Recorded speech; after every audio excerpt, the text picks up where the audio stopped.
Hello, my name is Jim Turkin. I'm the director of the Center for Free Expression, and I'd like to welcome you to today's panel discussion.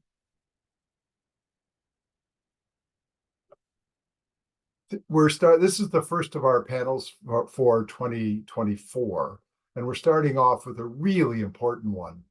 It's answering the very important question of how can the Charter protect freedom of expression when digital platforms are increasingly controlling the public square? What can be done to protect democratic rights and freedoms when private digital platforms govern the arena for public discourse?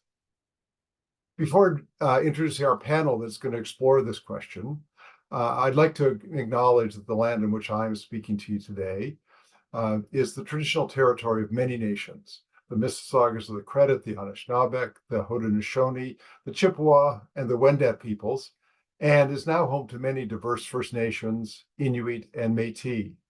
I'd also acknowledge that Toronto is covered by Treaty 13 with the Mississaugas of the Credit and the Williams Treaties with multiple Mississauga and Chippewa bands. As well, I'd like to thank the co-sponsor for today's panel. There are 5 of them: the Edmonton Public Library, PEN Canada, the Runnymede Society, the Toronto Public Library, and the Vancouver Public Library. Our panel today is quite an impressive group of legal scholars and practitioners whom I'd like to introduce to you. The first is Jamie Cameron. Jamie is one of Canada's leading authorities on constitutional law, and she is Professor Emerita at Osgoode Hall Law School at York University. Welcome, Jamie. Hi, thank you. Thank you, Jim. Our second panelist is Sujit Choudhry. Sujit is head of chambers at Hāki Chambers Global. He previously spent two decades teaching constitutional law at the University of Toronto, at New York University, and at the University of California at Berkeley, where he served as Dean of Law. Welcome, Sujit. Thank you, Jim. Our third panelist is Emily Laidlaw. Emily is the Canada Research Chair in Cybersecurity Law in the Faculty of Law at the University of Calgary, and she was also appointed by the Government of Canada to co-chair the expert panel on online safety. Welcome, Emily. Hi, Jim. The moderator for this panel is Chris Kinsinger. Chris is the National Director of the Runnymede Society, one of our co-sponsors of today's event. Welcome, Chris. Thanks for having me, Jim. So I'd like to explain to the audience the format that we're going to follow today is that Chris and the panel are going to have a conversation focusing on the issues of the Charter and protecting freedom of expression in this era where so much of public discourse occurs in a privately controlled forum, as it were. After they're going to be in this conversation, and during the conversation, if questions come to mind, if you look down at the bottom of your screen, you'll see a Q&A button. At any point, a question that you would like to ask one member of the panel or the whole panel, just write it down as you listen to it. Don't wait till Chris turns to the audience for questions, but just write them down. And then when we are ready to turn to the audience, Chris will ask Ange Holmes, who's the coordinator of the Center for Free Expression, to read the first question, and then the panel will discuss it, and then we'll go on to the next and so forth. But do record your questions under the Q&A button when you think of them, rather than waiting to the end. With that, I'll disappear, and I'd like to turn it over to the panel.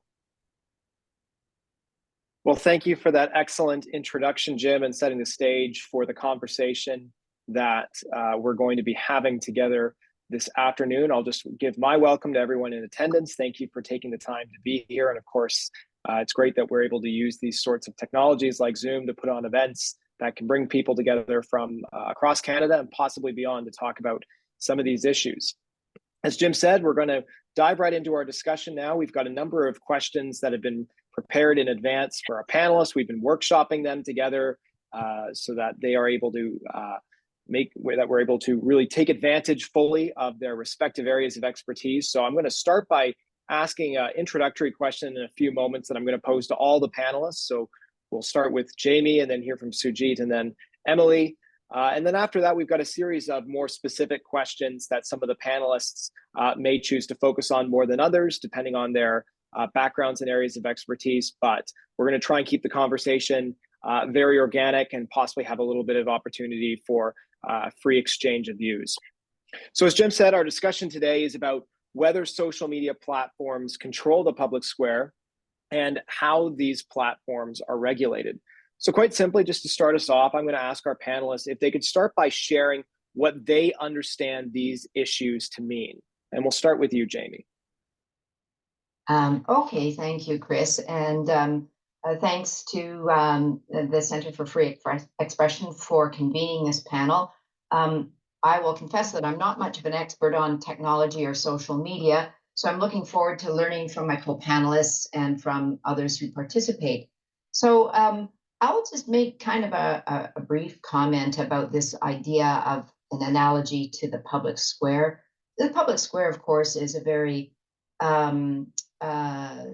long-standing concept in expressive freedom, and it contemplates the idea of a public square where members of a community can exchange views, and it's a place for gatherings and assemblies and demonstrations. And to my mind, if I don't know whether others agree, is very much a place that is spatial and performative in nature, and it has those qualities. Very, very important in our tradition of democratic participation. And as we were discussing just before we came onto the panel here, of course, there's been the decision by the federal court on the Emergencies Act and the massive demonstration in Ottawa. So it's a very, very important part of our expressive freedom jurisprudence and our history and our tradition. So when I look at digital platforms and see the question of whether digital platforms are controlling the public square or analogous to the public square, to my mind, the digital platforms are much, much more. There's much, much more there than the idea of a public square, because the digital platforms, again, to my mind, are really, they're a juggernaut, right? They're just the digital platforms and social media and the internet have pretty much placed our lives in a bit of a chokehold, in the sense that we do not do much that does not involve electronic technology, whether it's social, economic, professional, or personal activity. We do it all by internet technology and social media. And to the point where, I mean, if I don't know what people do who don't have smartphones. You can go to places now where you cannot participate without a QR code, for instance. So access to services and venues and so on, everything that we do is brought under the auspices of social media and technology. And I think the paradox for me is that this creates a huge amount of access and widens the world to a great degree, but it also requires regulation. But it has become so expansive that the problems of regulation have become, well, I mean, I think they were from the beginning, but they're deeply perplexing. These are questions of what requires regulation, by who, and how to do it. So I think I'll just leave it at that and join in again the next time it's my turn. Sujit, we'll pose the same question to you. What do you make of all of this when we think about the extent to which social media platforms are controlling the public square? So, I guess I agree with everything Jamie has said, and I'd like to add just a few points by way of elaboration.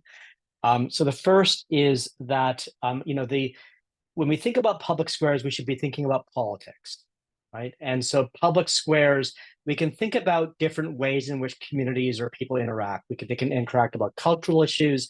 They can interact about kind of personal issues.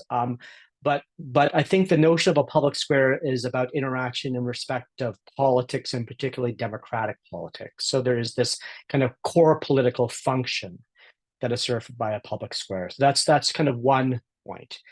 And then the second point is that public squares are places not just where citizens deliberate about democratic politics, but where government, public officials, and public institutions engage with citizens about democratic politics. And by engagement, I don't mean broadcasting or one-way communication, I mean two-way communication.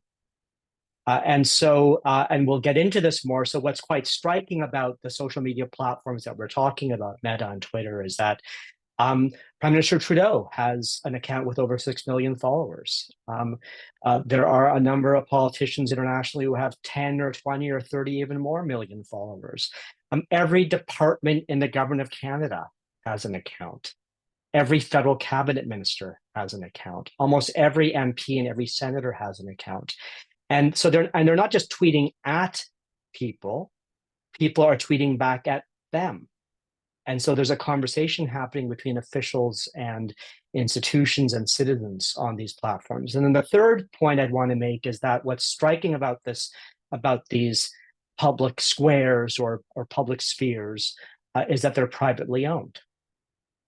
And so it's not that this is a CBC or some type, or an NPR or a BBC, but rather these are companies that are for-profit entities that derive profit from owning these squares, and so they're forms of private property, although they exist in cyberspace. And so I think what's unique about the moment we're in is that we're doing democratic politics at a scale that's never been imagined before. You know, the public squares of Athenian democracy had hundreds of people in them. The public squares of cyberspace have hundreds of millions of people on them. But those public squares are also owned not by the state itself, and they aren't public institutions. And so that sets up for me the kind of problems of how we think about how public law should respond to these issues. Thank you for that, Sujit. And last but not least, Emily, we turn to you for your general take on this issue and this conversation that we're going to be having. Yes, and so let me just build off both Jamie and Sujit, because I think that they made really important points. And part of your question too was about how these platforms are regulated, and certainly these spaces for discourse are just, they're extensions of our real world, but just so much more complicated because of the tech structure themselves, that content can go viral, that you can reach people in a different way. And so it changes the nature of how we think about expression of those spaces. But as much as it's also a space for a crucial democratic engagement, because it's an extension of ourselves, it's also a nice venue for criminal activity. And we're seeing that, whether it's, the sale of illegal goods or fraud or hate speech, fill in the blanks, right? So I think that the fact that this is private platforms, and something Sujit mentioned, is incredibly important here, because they have this is concentrated power in the hands of a relatively small group of private companies. Certainly, we can talk about the big five and the tech companies in these social media spaces.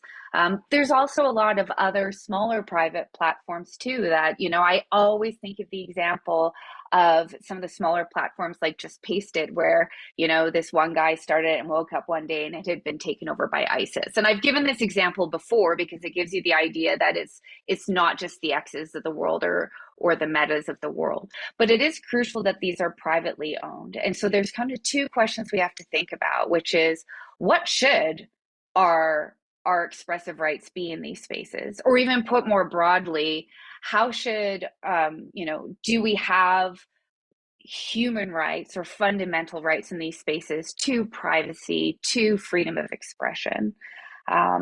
And what are the obligations of these private companies in these spaces to facilitate that? But also, what really are the obligations of these companies when it comes to protecting us from harms in those spaces? And these are really sort of two different dimensions and different involvements by these private companies. And it raises all kinds of different issues. One thing we'll get into will be, to the extent that the charter actually even applies to this space.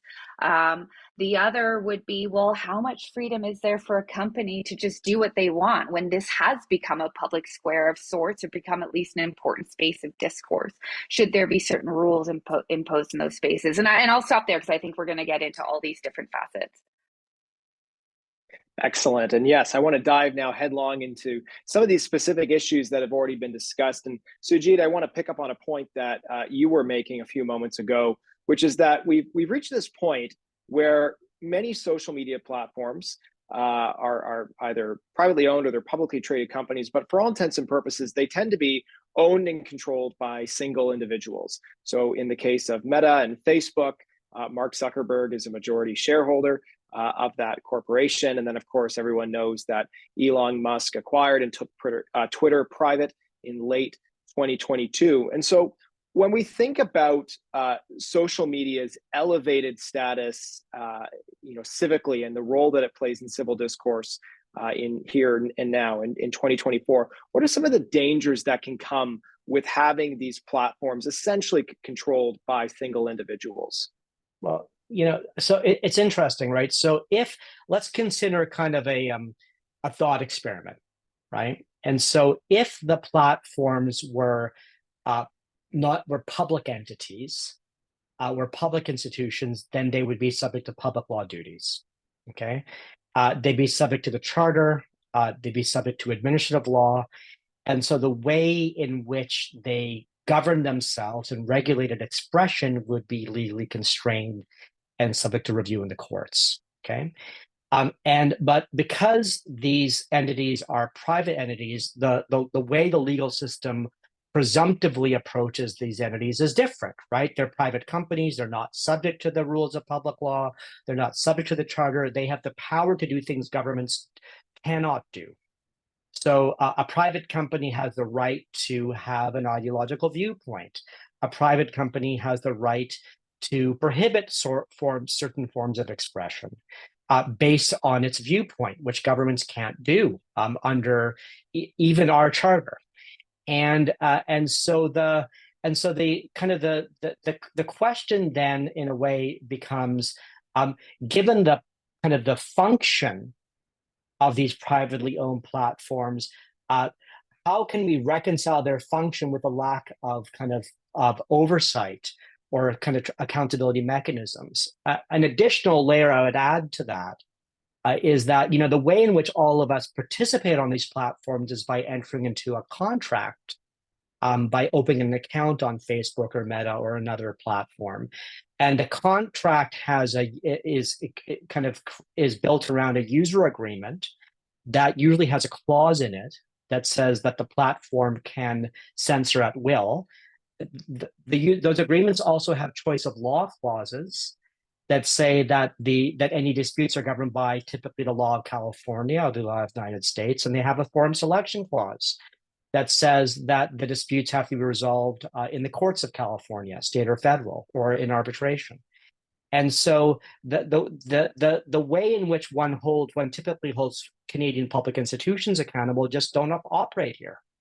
And so how do we kind of mesh the function with the legal form, I think is the challenge that we're trying to all think through. Emily and Jamie, I'll pose the same question to you. Anything you want to say in response to what Sujit has just laid out for us?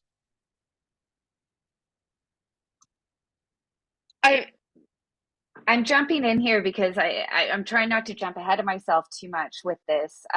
I think that it's a key issue about what exactly the public functions, essentially, of these private companies should be. It's interesting because I think it has been one of the enduring debates in internet regulation since its commercialization. Certainly, even in the mid-noughts, we were having these debates about, well, what is this important social role that search engines play for seeking, receiving, and imparting information and ideas? Or actually, in that case, really just seeking out information. And should there be obligations? I mean, should they perhaps not just pick and choose the order that search results appear in? And it just was amplified in a different way with social media. And I think that there's a lot of freedom to be able to impose particular, even public obligations, right? That they have a certain impact on society and have heightened responsibilities as a result. I think that where then we get into tricky territory is when we scratch away at the surface of that, in particular in the area of social media, and we can get into that, which is, okay, so let's say we want social media to protect freedom of expression.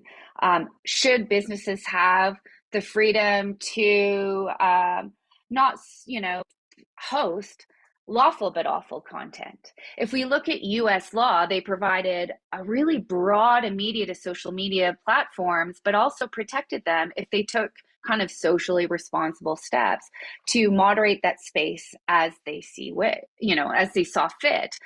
There were certainly downsides to that. They didn't incentivize it. So a lot of companies just said, perfect, I have an immunity and I'm not going to do anything, right? But what do we do about the hateful content that is not hate speech? What is the role of government to push them only so far? And what are the limits of that? These are incredibly difficult legal questions. I almost think that if you asked all three of us, we'd say, absolutely, I think that there is some sort of public function. But it's how to do that properly in a way that really is faithful to the Charter values and to the limits of it that I think is actually really difficult to draft.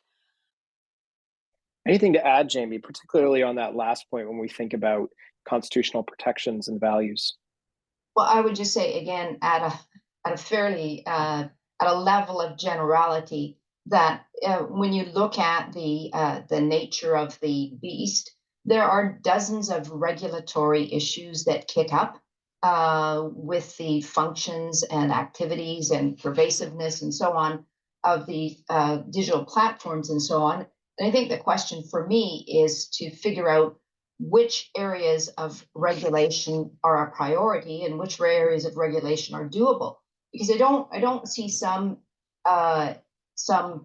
issues in areas of regulation as being particularly realistic. And yet at the same time, I don't think it's the smart choice to leave the private companies and their monopoly over the social media platforms completely unregulated. So I think then for me, the question is, what are the targets for regulation and how can regulation of the functions be conceptualized and implemented in a way that is manageable and moves us forward? And as Emily says, takes care of some of the most difficult content on these platforms at this point in time. I want to return toward the end of our conversation to this broader issue of free expression on social media, the extent to which it's protected, how it ought to be protected. But before we go there, I want to pivot for a couple of questions here to just think more broadly about how social media is regulated, both internally but also externally by the state. And so this next question, I think probably Emily, I'll pose to you first, because this is very much in your wheelhouse. But when we think historically about how social media platforms have regulated or rather moderated content on their platforms, what does that look like? And what are the challenges that they've faced in this regard? How have we seen approaches to content moderation on social media change over the past 5, 10, 15 years? Yes, that's a great question, Chris. And I would say that all of social media is these companies essentially, what they own is a content moderation system. And I would say increasingly now, what they own is an AI ecosystem. right? Because of the different ways that artificial intelligence might be then used for content moderation, used to design the spaces, used to amplify or demote different content, and so on. So historically, content moderation has been largely left to self-regulation by companies. I mean, a lot of this is because of what I'd say is this sort of export of the Section 230 law in the US, which is the one I mentioned earlier about this sort of broad blanket immunity for companies. And I think that it's important for the audience to know, it's not that expression isn't regulated in some way. If I post something that is lies about someone else in a way that defames them, did someone see sparks and fireworks behind me? I think this is how like Zoom is now picking up on my hand motions and really likes what I'm saying, apparently. It's a point of emphasis. Exactly. So, you know, that other individual could sue me for what I have posted on social media for defamation. So it applies as the individuals. When it comes to the platforms, it's a totally different area of the law, which says, what are as this sort of gatekeeper or third party, what are your obligations? There have been laws that apply to that. In general, in Europe, it's been a notice and takedown. If you're hosting illegal content, someone tells you about it, you have an obligation to take it down. Broad immunity in the US. In Canada, we haven't had much. We have defamation law, which is like notice and takedown, and we have a special provision in copyright law. We don't have a comprehensive law the way we've seen elsewhere. So no matter where you look, though, there's so many gray areas that self-regulation by companies is incredibly important. Some of them have developed really comprehensive content moderation worlds, even if we disagree with what they're doing. But they've all been incomplete. Meta has created an oversight board. There's a lot to criticize, a lot to support about that. Some companies operate minimal content moderation. And if you get into the world of, say, private messaging or different, you know, kind of environments, like, for example, Discord, you might have real failures of content moderation, like live streaming on Discord. You can't even make a complaint about it if you see things like child sexual abuse content being live streamed and so on.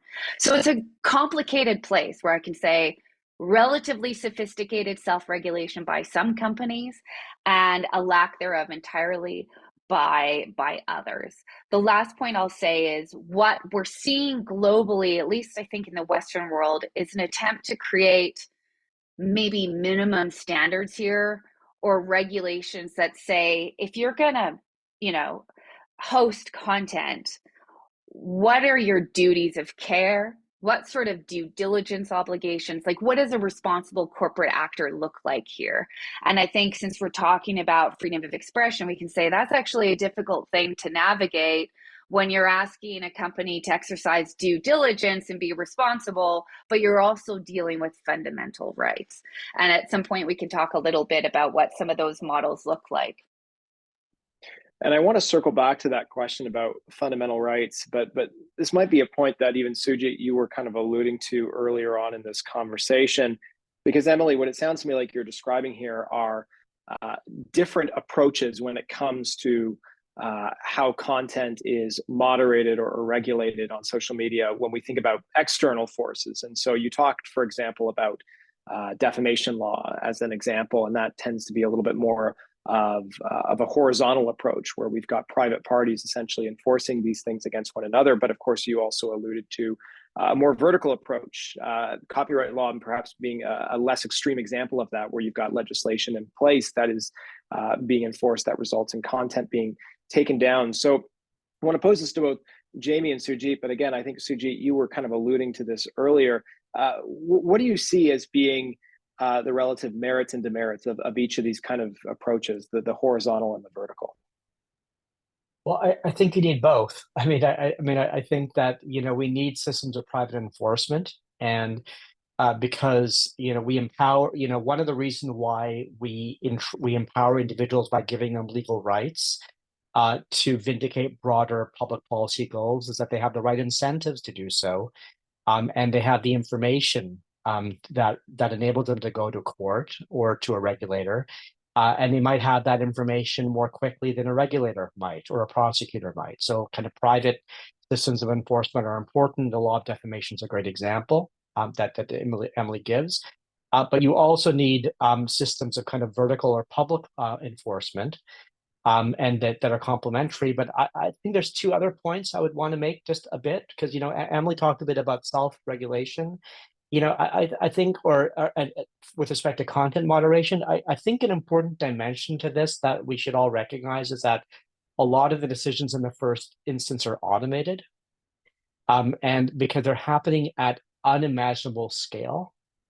And it's, I think we all would agree that it would be impossible at scale for human staff to administer the decisions that have to be made at a rate at which they have to be made. I think what the question that arises, though, is what types of due process rights arise in relation to those decisions, and who makes those, and in really, you know, who makes those decisions? That is, who runs an appeals process or a review process, and at what point do you get out from having a decision made by an AI algorithm or a bot to a human being, and what types of reasons are you entitled to? So that, I think that's one. That's quite important, I think. The other thing I would also say with respect to kind of content moderation and content regulation, that I think Emily's right. There can be kind of norms and systems and processes. But we've also seen in the context of Twitter, which is now privately held by a single individual, that he has both gutted those norms and processes and institutions through cost cutting, and it simultaneously has in some high-profile instances, made decisions himself about whose accounts should be suspended, whose accounts should be shut down, whose accounts should be restored, and so it's quite striking to see all that. And again, I think it's rooted in the fact, just to go back to the point I made before, that ultimately these entities are private corporations, and so the incidents of corporate power include that type of power. Jamie, anything to add to that? Yeah, I would just say just a couple of remarks about content moderation. In the laissez-faire world of content moderation, I think the risks are those of overregulation, underregulation, and selective regulation. And I think the overregulation comes from very disparate concepts of what kinds of expressive content is or is not harmful. And there's a wide array of views about what should or should not be allowed to circulate. So there's in one sense, there's calls and demands for regulation of a lot of content that is actually not illegal, or it's simply offensive. It's, as Emily says, awful but lawful.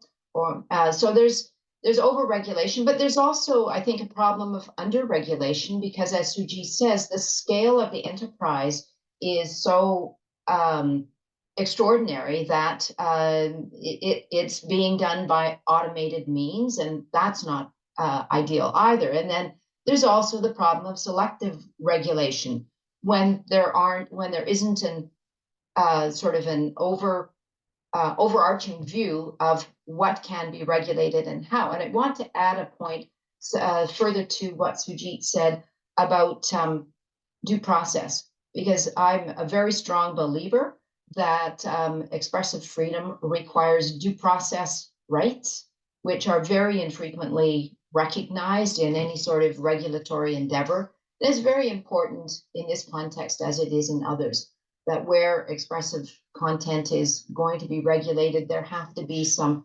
procedural mechanisms in place to ensure that there's no lapse into systems of prior restraint and preemption that takes expressive content out of circulation. So I think, was there anything else? I think that's it for the moment for me. Thanks. So And I just Bill, wanted to jump in here, Chris, if yeah, that's please, okay. please. Yeah, because there's so many interesting points to be made, and I would say that certainly Elon Musk and renamed X is it's a gift to, I think, online safety regulation, because it all it demonstrated is how easily things can shift when ownership changes, and how much power they do have over the system. And it's not even just participation in democratic discourse. People's entire business lives are in these spaces. Some of them, this is, if you look at YouTube, you look at TikTok, this is actually how, they make their living in these spaces. So shifts in moderation have a profound impact on them. I think it's high time that we set some of these rules through regulation. There's been a lot of exploration. I know I've done a lot of work on looking at what this due process should look like. Hillary Young and I made several recommendations when it came to defamation law, and I was sort of the view that this due process should be deployed widely, that we have to have certain expectations about the process of content moderation by these companies. As part of that online harms panel, and I throw this out there, one of the major struggles we had was, there needs to be some mechanism outside of a private company. We can expect due process, but then there has to be some oversight of that. So what does that look like, right? The idea that you could then just appeal from a company any content moderation is completely unrealistic. It's millions of pieces of content. So how do you constrain that? Is that an ability to appeal to some tribunal? If you look at the UK, they've in fact created a mechanism so that a company, there's actually oversight of their compliance with their terms and conditions. So if a company sets terms and conditions, and this is going to what Sujit said, then then there's oversight about whether they're actually complying with that. But for a tribunal, is it perhaps that one limits it for the moment of just some of the worst forms of abuse while a tribunal gets off? And this is me assuming it's a tribunal. I don't know. Is it just, I was thinking maybe intimate images or just child sexual abuse images? Is it no opportunity to appeal at all? I mean, a lot of the new forms of trying to regulate platforms said, let's get away from individual pieces of content and just look at the systems themselves. So a company has to be transparent and say, this is how we are approaching management of these issues.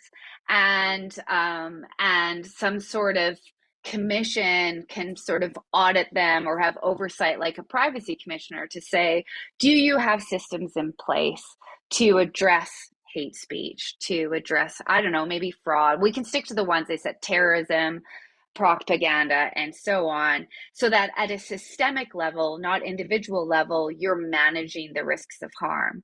I mean, easier said than done to try to put that out into the world, but some of the trickier things we've even started getting into, this has been the root around of it from the new models that are out there, and it's certainly what I have advocated for any online harms legislation in Canada. And so I want to pick up on that point, Sujit. I know that you had your hand, and I'm just going to pose another question that I think helps continue the conversation along, sort of, so we can get to some of these core free expression issues. Before I do, I will just thank everyone who's already put questions in the Q&A function there in the chat, or rather in the Q&A feature on Zoom. We're going to continue this conversation for about another 20 minutes or so, and then Ange is going to start posing us questions that you've submitted. So if you've got questions, please keep them coming in. We look forward to posing them to our panelists very shortly.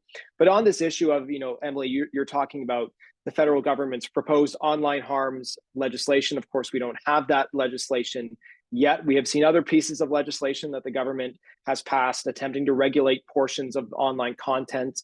So we had the Online News Act, we had amendments to the Broadcasting Act that brought streaming platforms, for example, under the oversight of the CRTC. But it seems that when we think about this specific issue of online harms, it's being introduced into a conversation that's already been going on. And in that conversation, we have these kind of two broad views. On the one hand, we have those who already feel that content on these platforms is being controlled too much, be that by the platforms themselves or by the government. And historically, perhaps people of a certain political bent were the ones to make these complaints. Although now, when we see a little bit more diversified ownership of social media platforms, maybe we're seeing those complaints coming from other corners of the ideological spectrum. But then, of course, we have those on the other side of the debate. And perhaps these are the ones who are pushing more for the legislation that you've been describing, Emily, where they see social media as essentially becoming a cesspool of hate and harassment and all these things, and take the view that the government has not done enough to rein in these problems. So broadly speaking, I want to pose it to each of the panelists, and Sujit, we'll start with you and then maybe go to Jamie and then Emily. What are your responses to these views when we think about these debates in the context of legislation such as the proposed online harms legislation? So, it's interesting. So let me just kind of put my cards on the table. I think some type of online harms legislation is required.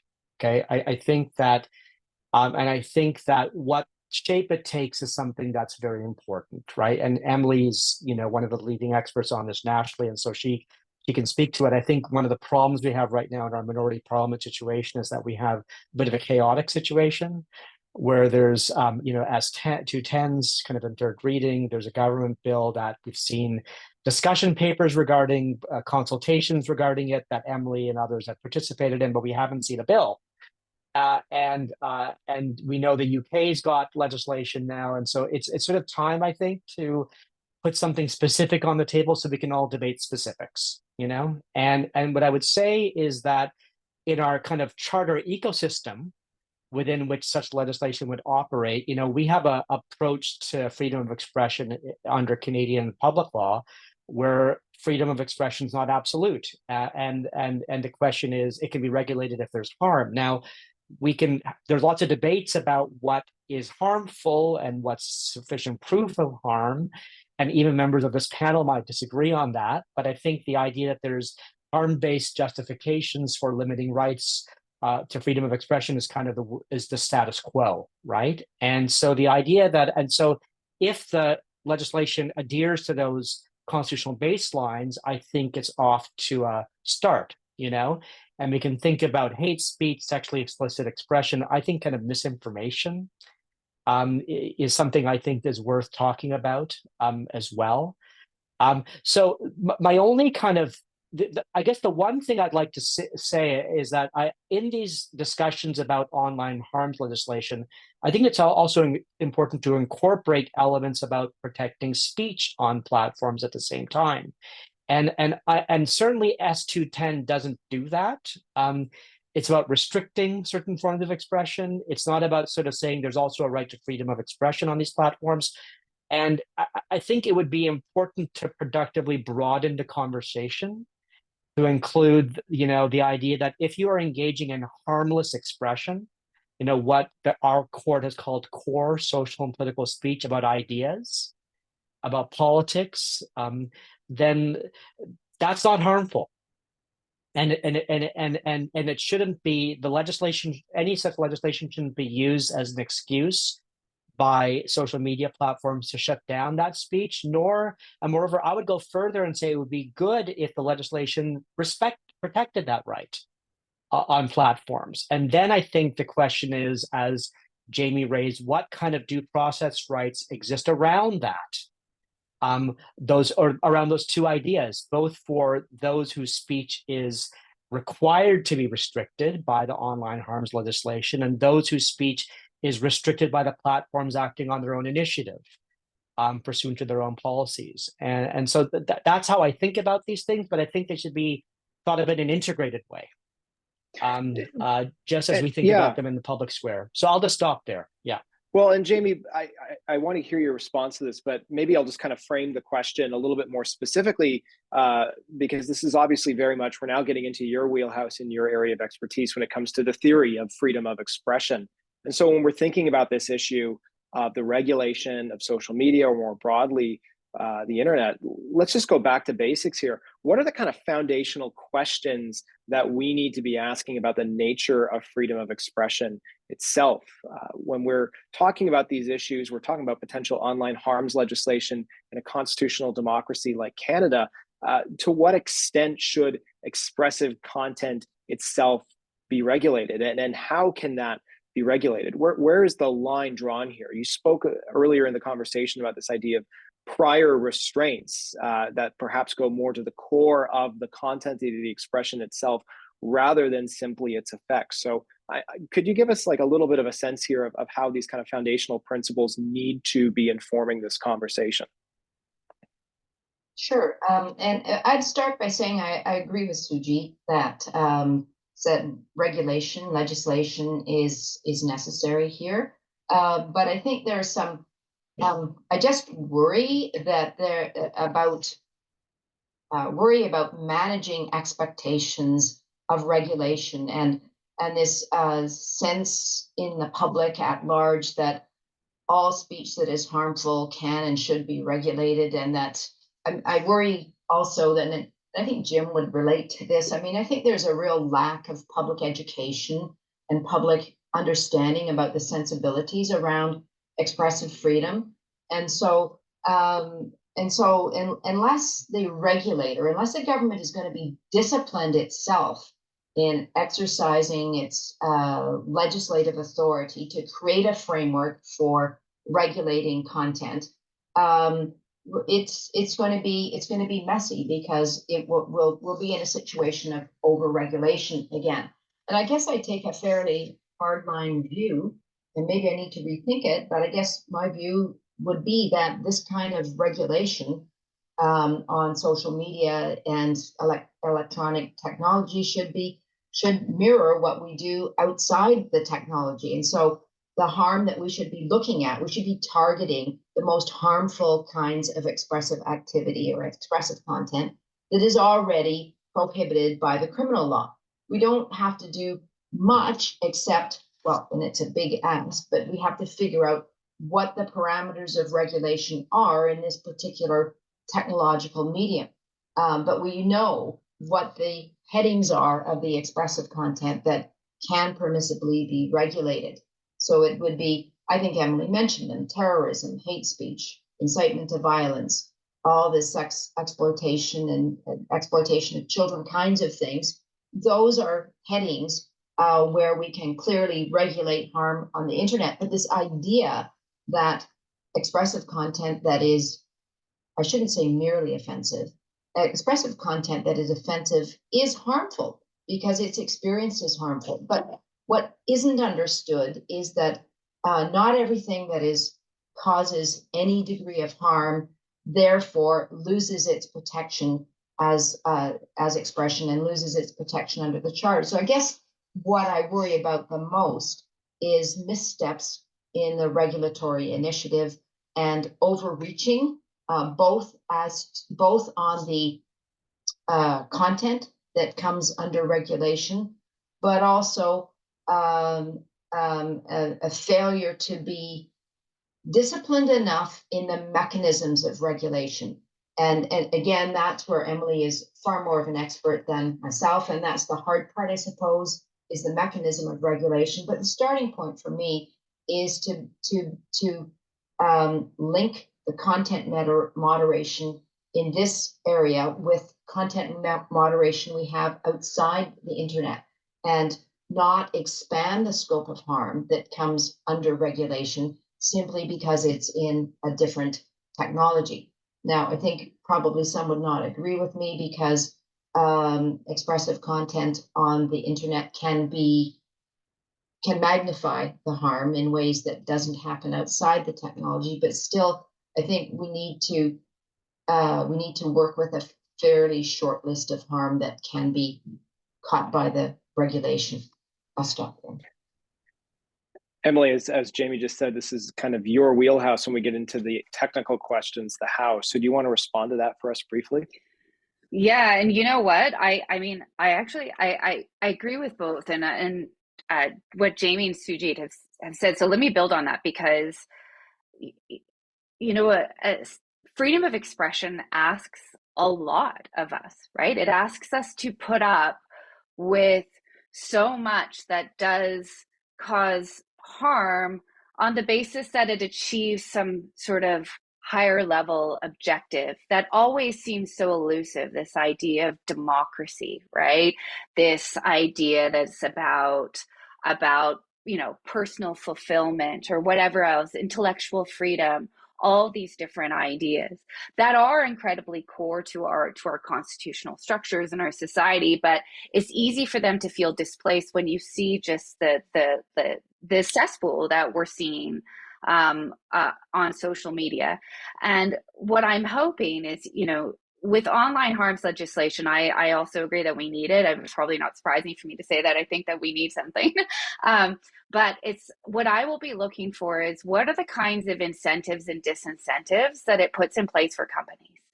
And I will see the legislation as not doing what it needs to do. I'll see it as a failure if it's missing what Sujit has mentioned, this idea that it actually is demanding of companies that it does put in place some sort of protections of fundamental rights in some way. And the reason is because of those incentives and disincentives, right? If it just focuses on harm, then a company can just slap something together and be like, whatever, I've got some content moderation system, I have an appeals system, I've got some AI system, done. But the impact of that would be, it can be over-regulation. They can end up taking down all kinds of content that might actually not be hate speech, but important commentary on important things, happening in the world. Often we've seen with content moderation that the knock-on effect has in fact been that it's marginalized groups and racialized groups that are having their conversations shut down by these systems. So that's what I'm going to be looking for. I also think we need to manage expectations, as Jamie said, but I think that for me, it is that this can't solve all of our problems online. In fact, at its best, this is going to be pretty imperfect solution to our problems, because if we really do care about freedom of expression, we care about privacy, we're going to be erring on one side. So what do we do in this kind of scenario? How do we make it a discipline mechanism? This is where it asks a lot of us. It needs to be iterative. And by that, I mean, it needs to evolve over time through some sort of body, some education body, some commission that works with companies, that works with civil society and people to kind of develop those rules. It means there's only so much you can put down in legislation, and every other, piece of digital policy that Canada's introduced recently, the number one complaint has been, you're not putting enough in legislation, more needs and right to be in the, you can't just leave everything to regulation. I've been one of those critics, but there's going to be a careful balance here where we have to say, actually, let's keep it narrowly scoped. As Jamie says, let's keep it for federal legislation. Let's keep it to criminal law matters, for example, and only specific ones for now. As this can be built out, maybe you can develop things through education, through codes of practice. Let me throw this back to everybody. Sujit, you mentioned misinformation as potentially in scope. That actually really interested me because I see that as out of scope because of the fact that it falls so much into that lawful but awful category. Where I think it could very easily fit into scope is if whatever is created has more of an education role, right? So that they work really closely with industry to maybe develop codes of practice, maybe educate the public, help develop curriculums for schools, something like that, to address disinformation, to address misinformation. I think that if that ends up as one of the categories that would be addressed by the regulator, we probably are going to face a tremendous amount of difficulty. But I'm curious what both of you think about that. Well, let me maybe, not to jump the gun here, Emily. I'm just mindful of time and that we've got about 5 minutes until we're going to open it up to questions from the floor. So building off of that question, let me maybe pose a question that kind of gets to the meat, I think, of some of the constitutional issues that we're kind of been circling about here and that we've been building up to, which is we know when we're talking here, and Emily, you raised this issue about what the state needs to do, the sort of policies and programs it needs to put in place, and the obligations that it may or may not need to be putting in place. And when we think about this, one of the things that we know, the Supreme Court of Canada has been very clear that constitutionally, governments cannot attempt to do something indirectly, which it is not constitutionally permitted to do directly. And when we think about this issue of online harms, of misinformation, the like, social media companies are currently not legally required to respect, much less protect, freedom of expression. So to what extent could federal policies impose positive free expression obligations on private social media platforms, and how far should those obligations extend, if at all? Or should we be going in a different direction entirely that is focused more, as you propose, Emily, on issues such as education as a means of combating disinformation? So Sujit, why don't I pose the question first to you, and then Jamie, and then Emily, we'll give you the last word before we open the floor to questions. So it's really interesting. So look, first of all, it's a very complicated issue, right? And I think that you're going to hear we're going to all give you some ideas about it, but I think this is going to be worked out iteratively. And so but here's a cut, right? So I think in the constitutional imagination, when we think about governments protecting expression on privately owned property, the response that comes back from the property owner is that this is a form of compelled speech, okay? And they raise constitutional rights in defense, okay? And so then the question becomes, how does one, and that's how American courts, right, has conceptualized the problem, okay? So the question is, is there a different paradigm or framework through which we can think about these issues? And so here are a couple of ideas, right? So one idea is to say that, listen, compelled expression, the objection that there is compelled speech doesn't have the same force when the platform itself holds itself out to be a public square. That is a forum that doesn't have an identity or isn't engaging in speech of its own. Okay, that is, Twitter says we don't have a view. We're here for others to share their views. So if that's true, then that diminishes the compelled speech objection, in my view, or diminishes the force of it considerably. And in Canadian doctrine, that goes under Section 1. Okay, that's kind of one argument. The other argument, which, as you know, I've been advancing in the Cool World case, and we resisted successfully a motion to strike that advanced this argument, is that the platforms they themselves are bound by free speech obligations that flow through horizontally, that find their origins in the charter, but have horizontal effect through their user agreements and a law of contract between their users and them. Okay, and that's what we've pled in the Cool World case. We survived a motion to strike brought by Facebook, where the superior, pardon, by Twitter, where the Superior Court held that was a plausible cause of action. They didn't say that it was one, but but it said we could try to demonstrate that. And the other kind of case globally that has worked out that argument is the Facebook litigation in the Federal Court of Justice in Germany, right, where Facebook is found to have, through doctrines of horizontal effect, free speech obligations to respect freedom of expression on its platform that restricted its ability to kind of remove content. And the common premise in those to that kind of litigation strategy is that although most private individuals should be free from compelled expression, these platforms are different because they hold themselves out to be public squares. So that's how I would think about this. Jamie, what are your thoughts?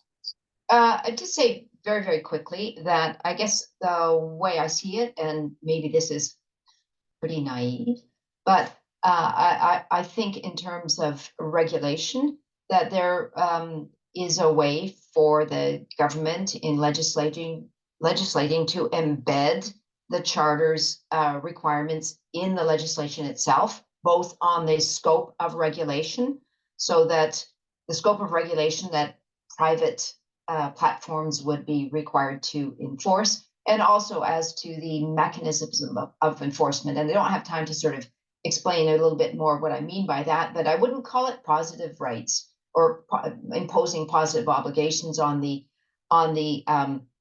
private companies. I would say I would envision it instead as a statutory framework that embeds the charter right in the scope of regulation and in the mechanisms of enforcement. I think there is an issue of compulsion there, obviously, but I think it's more, to my mind, and maybe I need to think about this a little bit more. It's more like compelled regulation than compelled expression.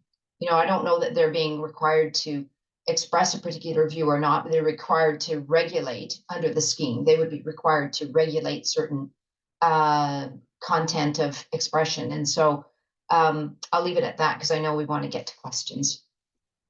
Yeah, Emily, we'll go to you for the final word, and then we'll open it up to questions from the floor. Okay, I'll keep this very short. I've been starting to look at all this, and I need to finally finish my paper on this. But I think that the compelled speech is one of the key issues, but I don't think it would necessarily play out in Canada the way. I don't think it's as strong of an argument in Canada, is it? Sujit's nodding to, yeah, as it is in the United States. And this was explored a little bit in Europe when they were looking to develop some of this, and that the idea of some, it's almost in the direction Jamie has gone, that the idea of this general regulation requiring sort of just putting in place certain systems doesn't raise the same human rights or constitutional concerns. But this is where I'll leave you with and thinking through in two ways. I think it would raise concerns if the federal government scopes this too widely. So if they go in the direction of the lawful but awful likeness and disinformation, that's much more problematic than saying, look, you should put in place a system that promotes charter values, and you think about freedom of expression, or that is dealing with illegal criminal activity online, like incitement to violence. This is the one where I toss out for everyone to think about. What about child protection, though? I think there might be more scope here. I think, I was thinking it through.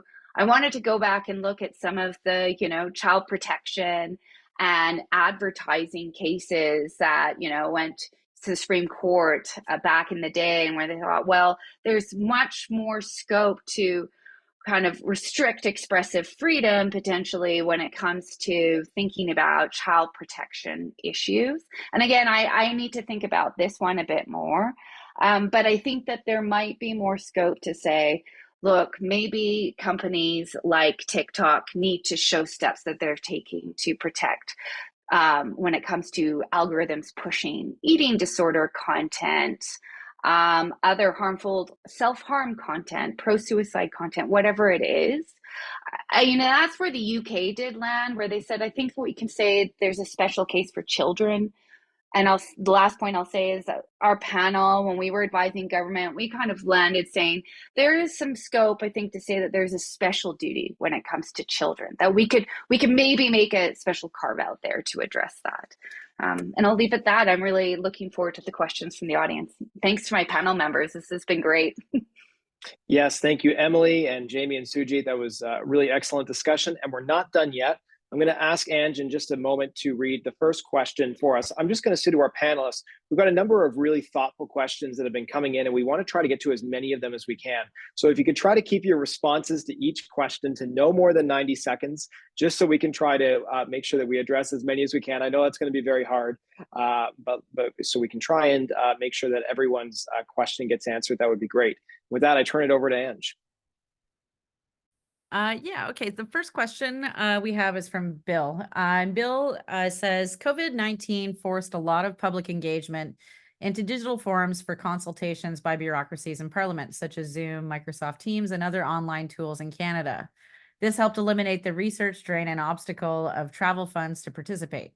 However, rather than retaining this access point, many institutions reverted to in-person only participation when the pandemic ended and used digital technology settings to, for instance, conceal questions raised by NGOs and members of the public, and enabled hosts to cherry pick or reframe questions and comments, seemingly contrary to Treasury Board policies about openness and transparency and the public interest. What are the panelists' thoughts on this?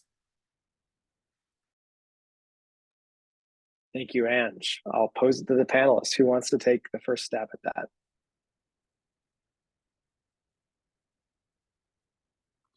I mean, I will admit, I actually find that a difficult one to answer. I mean, and it'd probably be, I'm satisfied that I end up falling back on some generalities, and that would be, you know, issues that we faced in the areas of the digital divide. Like, so for example, these platforms absolutely opened up consultation in a different, more meaningful way.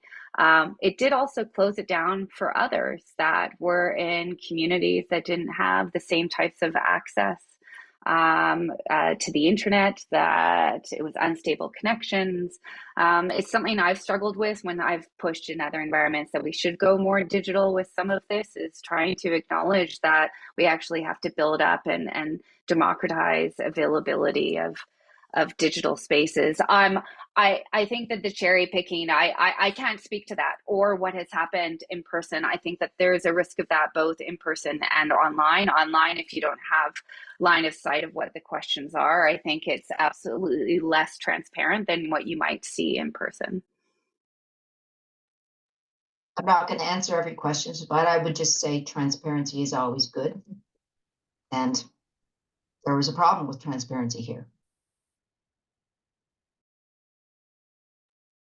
All right, subject, any thoughts on Sujit? Ange, why don't we go to the next question? Okay, the next question, an attendee asks, across platforms, content moderation has resulted in feelings that one's specific views are being deplatformed, ranging ideologically from, for example, pro-Palestine advocates to Freedom Convoy members. This general distrust of moderation can be partly attributed to the opacity of moderative rules and milquetoast self-imposed transparency measures like Meta's oversight board. In regulating the largest social media corporations, should we seek enforcement of standardized moderation principles, i.e. procedural fairness, or is that too drastic an infringement on the rights of private corporations? Sujit, why don't you start us off? Yeah, sure. I mean, it won't surprise you. I think I'm kind of positively inclined toward that. I mean, I think that, and I would look at it this way, like I think that by default, courts are going to get in the business of kind of policing content moderation decisions, but they're a very imperfect mechanism for doing so, right? They need to take jurisdiction. And as I mentioned, it's not always straightforward for them to do so in the face of user agreements that have choice of law informed selection clauses. And you need litigants who are motivated to bring proceedings to court. They need to build a factual record, and they're also, court litigation takes time. You know, we've been at our case for a couple of years in the Twitter case, and it's going to take some time longer. And so some type of procedural due process mechanisms to allow individuals to fairly challenge either specific content moderation decisions in relation to their kind of content, or let's say policy decisions about certain categories of content, seems to be entirely appropriate. And I think that can happen in one of two ways. I think that if courts get into the business of doing this, I think the rational thing for platforms to do is to then induce deference by courts to build up procedures that courts will then leave alone or leave be. The other is that governments could conceivably, through legislation, impose these types of obligations. And as I mentioned before in my comments on the online harms bill, I think having procedural rights as part of a bill that both protects against online harms and protects free speech that is harmless is a sensible package and a good place to begin. I would just add again very quickly that content-based exclusions and deplatforming obviously an issue, and then whether it's left sort of in the private domain for litigation, as Sujit described, or whether it can form part of a regulatory initiative that's in legislation, I think remains to be seen.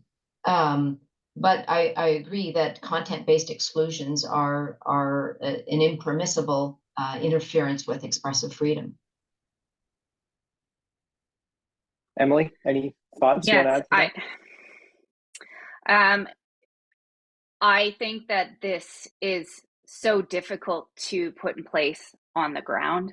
I think that even a platform doing its best is going to get it wrong. And I think that's why the at times at least, and especially in swiftly evolving crises, as we saw with the Israel Palestine war, that there has been a swiftly changing environment, and some platforms are reacting quickly or not. Some are driven by bias. And so having those procedural mechanisms that have been mentioned thus far are the crucial way to try to address and counteract failures that are just endemic in this system. The question will be what you need outside of that. I do not think there's any way that a court is really in a position to be able to have the type of oversight for such a nimble environment. What I want to flag is, as much as I am supportive of the idea of some sort of commission or a regulator, however you want to frame it, there are flaws in that as well. So, the first test of the new Digital Services Act in Europe and was challenged when there were accusations and I think some legitimate commentary that the framing of what was harmful in the commentary about the Israel-Palestine war was in fact problematic in and of itself, just framed by the oversight body. So just built into this is a lot of complication, and what you need is some process that can actually react and correct course when it's getting it wrong. If I could just add one other thing that I didn't get Please. a chance to say before. I mean, I'm a very big advocate of bright line definitions because you need bright line definitions if you're going to protect expressive freedom. So bright line definitions of what is and isn't harmful for these purposes are very, very difficult to achieve, but would be so important if we could ever get there. Thanks for that, everyone. And what's our next question? Yeah, the next question is from Maya. Maya asks, says, there is a very long history of disinformation, hateful speech, and other harmful expression. What is different now is that social media has allowed it all to be spread instantaneously on an unprecedented scale and allowing it to be targeted in ways that maximize its effects and harms. If much harmful content will always elude regulation in a democratic society, since over-regulation undermines democracy, should we focus instead on minimizing the ability of platforms to target by denying them the right to gather our personal information that makes targeting possible? This is a radical idea that undermines their business model, but it protects our privacy rights and may be the most effective way to limit harmful effects on society. What do all of you think about that? Very interesting question that takes us in some new directions, and I can see that Emily's chomping at the bit, so we'll turn it over to you to answer this. I'll keep it short, and I'll say I absolutely agree, and this is one of the reasons why we should remember the limits of any sort of online safety or online harms regulator, because when we look at what is impacting us and influencing our minds and causing harm, the platforms are complicated business models. So the harm is flowing from a few different ways, and some of it is just the design itself. It's how they're collecting and using data, it's how they're selling data. It is the way that they're using that data to design algorithms to push content in particular ways. So some of this is actually a direct responsibility of the company that has more to do with consumer protection that it is a particular issue about charter rights and freedom of expression. And it might be separately a question about, well, what is the extent that we can deal with this through private sector privacy laws? What is the extent that we can deal with this through competition law, through consumer protection law? And then what is the element here that engages online safety regulation? I think where there has been a struggle so far is that is actually an interaction between a lot of different areas of the law, but that's not new to some areas. I mean, if you look at environmental regulation, it's similarly complicated, and it's sort of hoping everything works together in the right direction.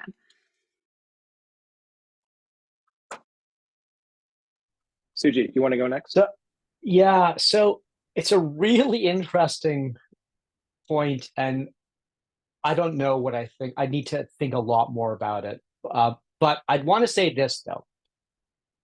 we haven't talked about social media and its contribution to political polarization, right? This idea of we kind of living in ideological echo chambers, right? Which is bad. It's bad for politics. It's bad for democratic stability. And you know, the micro targeting of social media posts is a political tool that all sorts of political parties use, right, and political candidates across the spectrum, because it's a very powerful way of targeting advertising and kind of messaging to your core supporters and mobilizing them, you know, and so you know, I know that the motivation of the question was not that problem, but it seems to me that when we think about this issue, we have to think about that problem as well, because I think we're in a very perilous place with respect to polarization and social media's contribution to it. We don't talk with each other anymore, and that's not, even if we disagree, and that's what we should be doing on these platforms. And so it's an interesting idea. Jamie, anything to add? No, I'm thinking about the question and Emily's and Sujit's responses. I'll pass so that we can get to another question. Okay, sounds good. Ange, can you give us the next question, please? Yeah, the next question, an attendee asks the panelists, do you think that the transparency of the social platform will set the limits for bias for the social platform? Who wants to take the first stab at this one? I Go will for it, again. Emily. I think that transparency is key, but it isn't a solution in and of itself. I mean, for one thing, we're really dependent on what the social media platforms decide to be transparent about. One of the things that Europe has done with the Digital Services Act to try to address some of that is basically enabling researcher access through some sort of vetted body to be able to take a look at social media algorithms, to be able to essentially investigate what they're doing, so that there's a way to test and hold them accountable for that transparency. The idea of transparency reporting by social media is actually new. And we don't have very good standards in industry yet. It's evolving quickly. I know that there's this, you know, a colleague in the US, Daphne Keller, has done a lot of work on this, and she was keeping this Google document that was like every article on transparency reporting because it's the latest and greatest thing. And so I'd say it's a space to watch. It is only one piece of the solution here, and how to make it work is still something that we're working on. Jamie and Sujit, anything to add to that?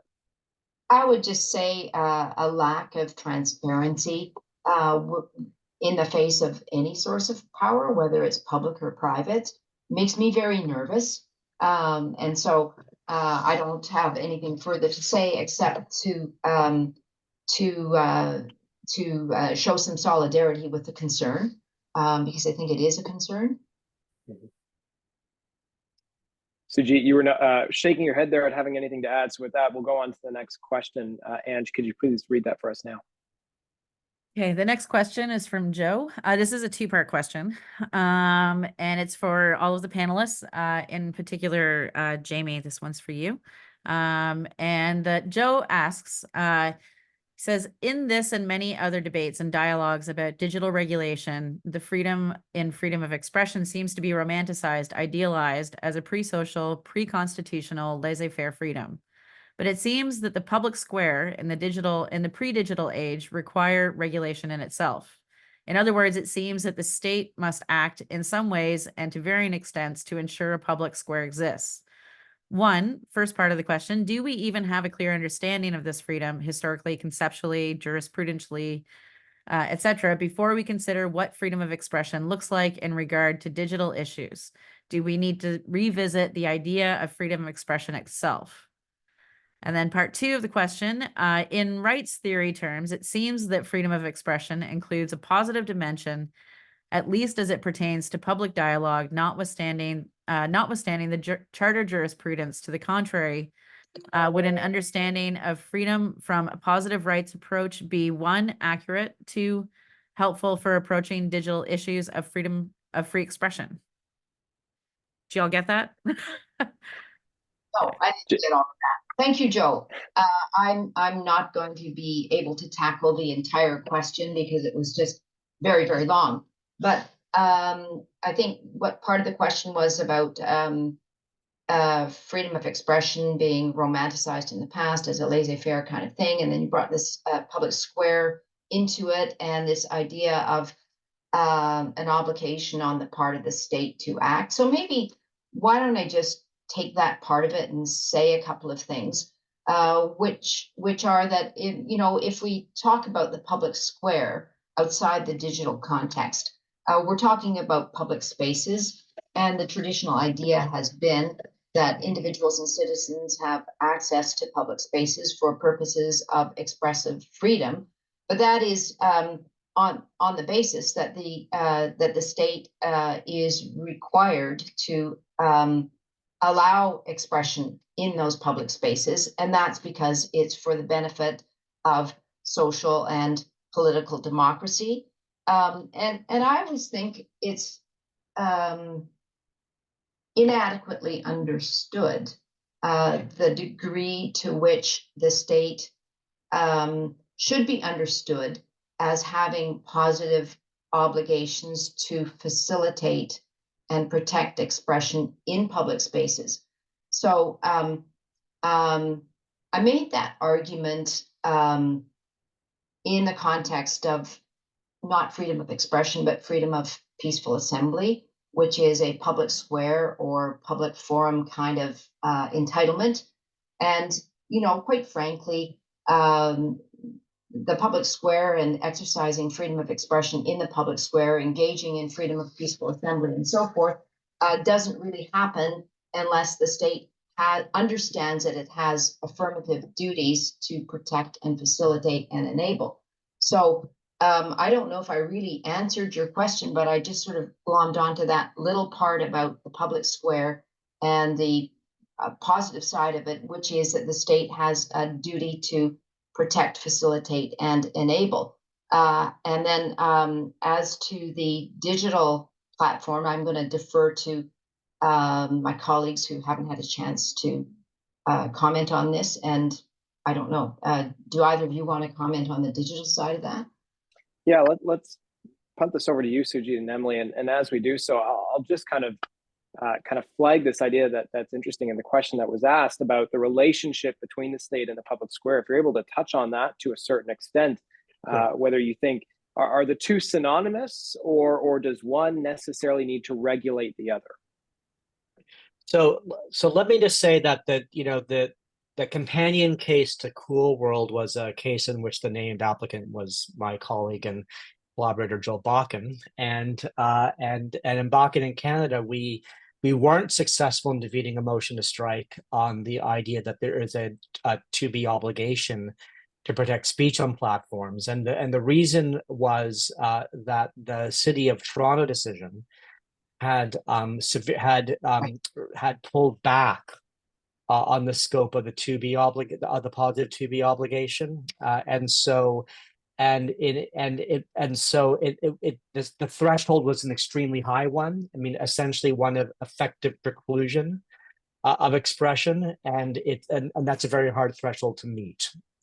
So I think that in Canadian constitutional law as it stands, that's a hard road to hoe. I think a more interesting road to hoe is this one, which is that, as I mentioned at the outset, every Canadian federal minister, the prime minister, every government department has a Twitter account, and that Twitter account is basically governed by the terms of a contract that gives Twitter absolute power to censor speech at will. And as we know, government contracts are bound by the charter. And so governments can't enter into unconstitutional contracts. And so the question is, are the contracts that government officials or ministries that they've entered into with social media platforms subject to the charter? And if so, what does that say about them? Does that restrain the way in which governments use social media? And if so, does it impose obligations on them to attach terms or conditions to their participation in social media? And is that an indirect way of forcing governments to kind of enforce free speech norms on social media? It's an untested issue, but it's one that I think is worth exploring. Emily, what are your thoughts on this? I might just leave it there and we move on, because I think that they've covered so much about this, and I've talked so much about some of the digital aspects. So maybe, I know we have a lot of questions, so we can move on. Also, sounds good. Joe, who asked the question, is my master's student. So at least he's so he's heard me talk quite a bit. Well, bravo. That's great. Great question, Joe. I think we have time for probably one, maybe two more questions, but we'll start with one at least. Ange, can you give us the next question, please? Yeah, the next question attendee asks says, internationally, end-to-end encryption protocols are imperiled in democratic nations by governments seeking to crack down on what they view as an avenue for CSAM and terrorist activity. Does protecting free expression online require a protection of privacy for the individual? Should Canada join the US, UK, and other nations in advocating the cracking of end-to-end? Thank you for that, Ange. Off. Sorry, my AirPods just there. Emily, why don't you start us off? Yes, and I will say that when we it's an issue that I have struggled with because, any threat to end-to-end encryption creates a massive security risk, and both a privacy risk and a security risk. So the idea of undermining that in any particular way seems from the start to be a non-starter.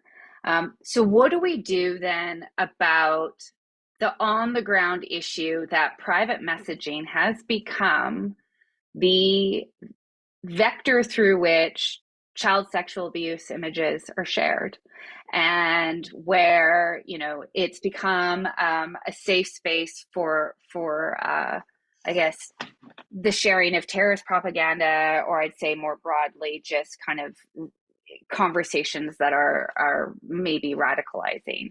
I think that putting aside, I think, issues of terrorist propaganda, there's a very real issue about child sexual abuse images that we need to talk about, where, if you look at certain platforms, some of the major ones, in fact, they do still engage in some sort of checkpoint for some sort of markers for child sexual abuse images. So there is already undermining that doesn't exist in other private messaging. There's even some platforms that engage in some sort of searches just for telltale signs of luring, because there's issues of children participating in these spaces. I think we can have a conversation about what might be appropriate there. It might be that there needs to be particular requirements in place that enables individuals to make complaints. I think that when it comes to terrorist propaganda, which is something different, many I've talked to in law enforcement have said, actually, we don't want them shut down because the goal is to perhaps infiltrate some of these conversations. And there's a lot of debates about, whether, the risks when it comes to security far outweigh what you might achieve, in fact, by tracking some of these conversations and shutting them down. That it's not necessarily what leads to real world action, that it's a more complicating factor. It's kind of decision shaping, but not decision making. Now, I feel like I am scratching at the surface of this one. I've thrown out a lot of complications, but I can't give you a black and white answer here. In fact, I just met with a master's student today who's decided to do a whole master's on this because of what a major issue this is going forward. Jamie, anything to add to that? No, I saw your lips move and I wasn't sure if you were looking to chime in. Sujit. Nope, well, I'm good. Well, I think that more or less brings us to the end of our time. I want to thank our panelists for engaging in such a rigorous and thoughtful and edifying conversation. We've covered a lot of ground. We've talked about a lot of different issues, and obviously there's a lot more that can be said here, and no doubt will be said by all of our panelists and other fora and in other platforms. But I want to thank all of you for coming today, for participating in this event. I just want to also offer my thanks on behalf of the Runnymede Society. We were incredibly honored to co-sponsor this event along with the Edmonton Public Library, Penn Canada, the Toronto Public Library, and the Vancouver Public Library. But with that, I will turn things back over to Jim for some concluding remarks. Well, I want to join you in thanking the panel. I thought this was a very engaging and informative discussion. So thank you so much for that. And I also want to thank the audience. The questions that you posed were quite strong questions. I'm sorry we weren't able to get to all of them. A video of today's panel discussion will be posted on the CFE website tomorrow, and that's cfe.torontomu.ca, so that if you have friends or people in your networks who you think might like to watch this, please let them know about it. Also, when we post the video, we also post a list of readings and other sources for those who are interested in exploring the issues further. And all the panelists have generously agreed to make suggestions of things that you may want to look at. So that will be posted as well tomorrow. Our next event is going to be on Wednesday, January 31st at 7 p.m. It's an evening when 7 p.m. Eastern time. And it's going to look at a very different but very important question. And that is, the question is, when the state pays the press or the media, what kind of journalism thrives? The panelists are going to be Sandra Martin, who's the standards editor for the Globe and Mail, Ivor Shapiro, who's a scholar in residence for the Center for Free Expression and former chair of the School of Journalism at TMU, and author of a very recent and excellent book called The Disputed Freedoms of a Disrupted Press. And the third panelist will be Simone Thibault, who's an associate professor of political science at the University of Montreal, who's done a lot of work in the media, analyzing the media in Quebec and in English Canada. And the moderator is going to be Lisa Taylor, who's the Rogers Chair in Journalism at the University of King's College, and the principal investigator in Canada's World Journalism Study. So we're bringing together a whole group of experts to look at what public funding, state funding of the press, which is being posed as a solution to the failing business model of the legacy media. What are the implications for the quality and nature of journalism that the public needs in a democratic society? Videos of all of our past events, there have been about 80 of them, as well as information about our upcoming events, as well as our blog and other resource materials on expressive freedom and the public's right to know, are all available on our website, which again is cfe.torontomu.ca. I want to thank you again very much for joining us. Good night, everyone. Thank you, everyone.